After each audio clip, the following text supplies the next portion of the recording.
Ok, alors maintenant on va parler du cas de tout ce qu'on a dit maintenant, on a donné des règles, mais est-ce que les femmes, on sait que les lois de la tfila pour les femmes ne sont pas les mêmes que les hommes, puisque les femmes sont dispensées de beaucoup de mitzvot sont dispensées des mitzvot positifs qui dépendent du temps.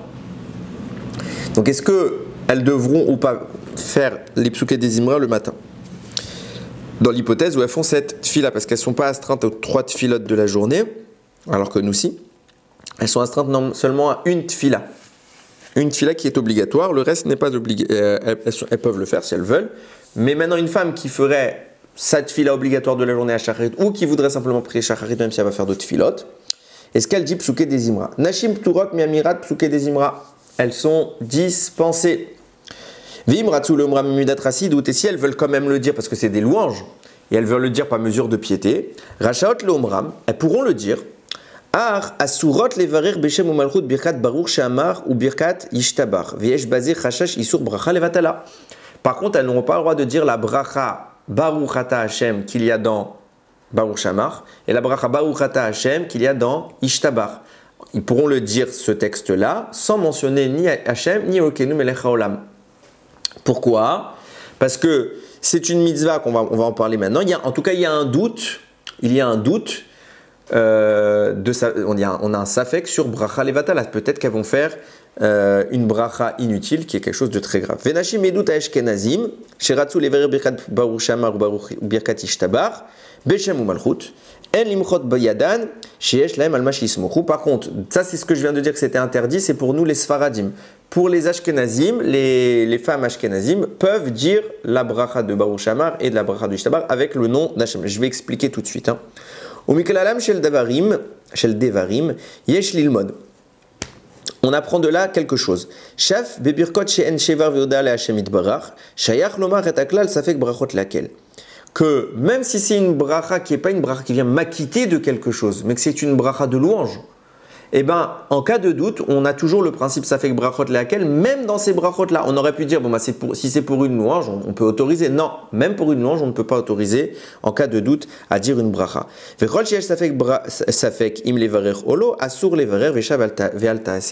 donc, quand on aura un cas de doute, on s'abstiendra de le faire, de réciter la bracha en vain.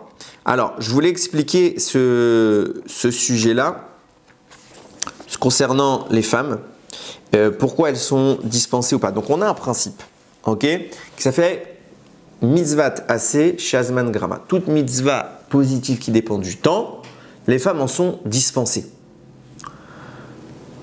Maintenant on a vu, on l'a pas vu, mais est-ce que c'est vrai que pour les lois de la Torah ou même pour les lois des sages? Parce qu'on voit qu'il y a des lois des sages qui dépendent du temps et que les femmes font. Par exemple, la Megillat Esther, quand on va écouter la Megillat Esther, les femmes sont astreintes à l'écoute de la Megillat Esther. Et pourtant, il y a un horaire pour la Megillat Esther. Donc on est dans une mitzvah positive des sages qui dépend du temps et les femmes le font.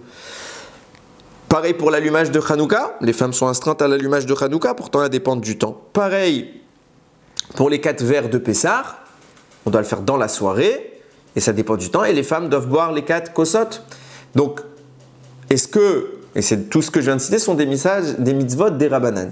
Est-ce que donc les femmes sont astreintes aux mitzvot positifs qui dépendent du temps quand ça vient des rabbanan ou pas? La réponse est non. De même qu'elles ne sont pas astreintes pour les mitzvot de la Torah, elles ne sont pas astreintes pour les mitzvot des rabbanan. Ah, alors pourquoi les cas que j'ai cités, on voit que les femmes font ces mitzvot?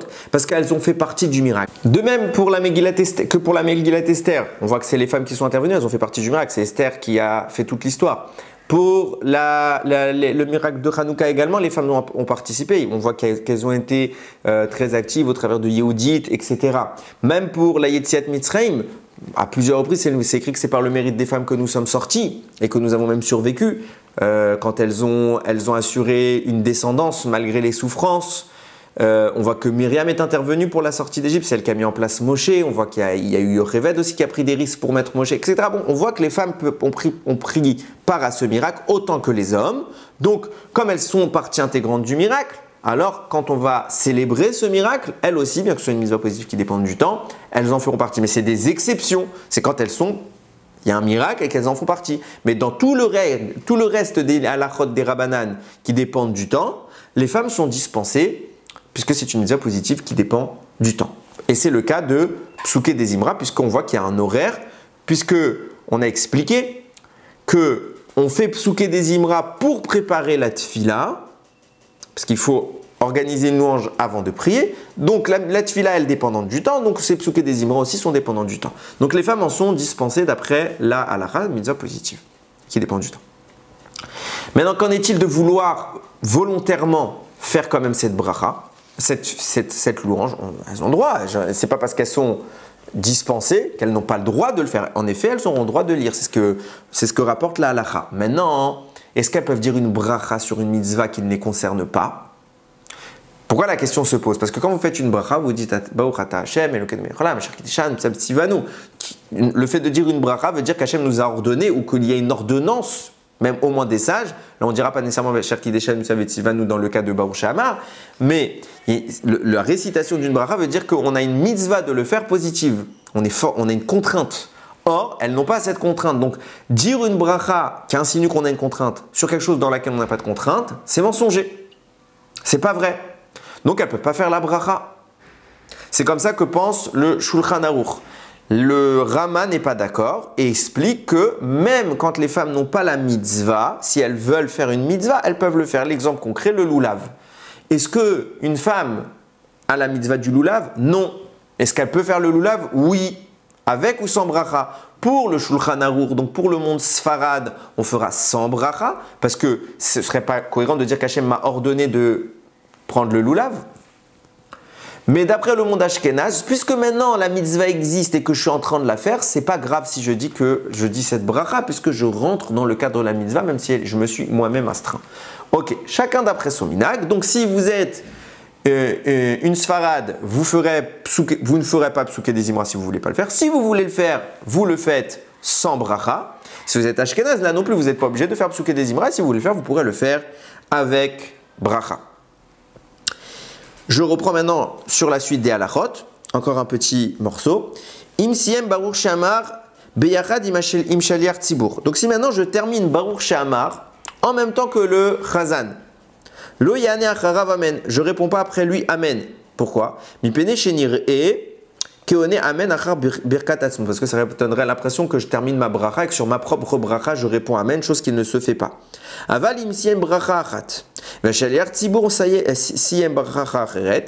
Maintenant si moi je termine une bracha et lui une autre, par exemple moi je suis très en avance, j'ai été très vite, j'ai déjà fait la bracha de Ishtabar et lui il fait la bracha de Baruch She'amar.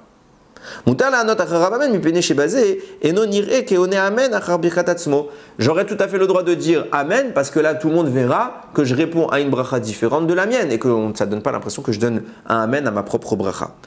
Et là il y a une petite ambiguïté. Minag Sfaradim ve'edut ha-mizrach kedaat maran Shulchan Aruch. Le Minag Sfarad, il va comme le Shulchan Aruch l'a préconisé. She'achar she'siem birkat Ishtabar. À la fin de Ishtabar, quand je fais la bracha, Vechatam melech el chaya olamim, et que je termine la bracha en disant melech el chaya olamim, on est amen achar bichat atzmo. C'est une exception, là on dit amen après notre propre bénédiction, vechen dat rabotenu amekubalim, et ainsi le préconisent les kabbalistes. Aval, Ashkenazim naagu, shelo laanot amen achar birkat atzmo, keshechotam birkat ishtabar. Par contre, les Ashkenazim ne disent pas ainsi, donc ils ne diront pas melech kel chaya olamim amen, ils diront juste melech kel chaya olamim.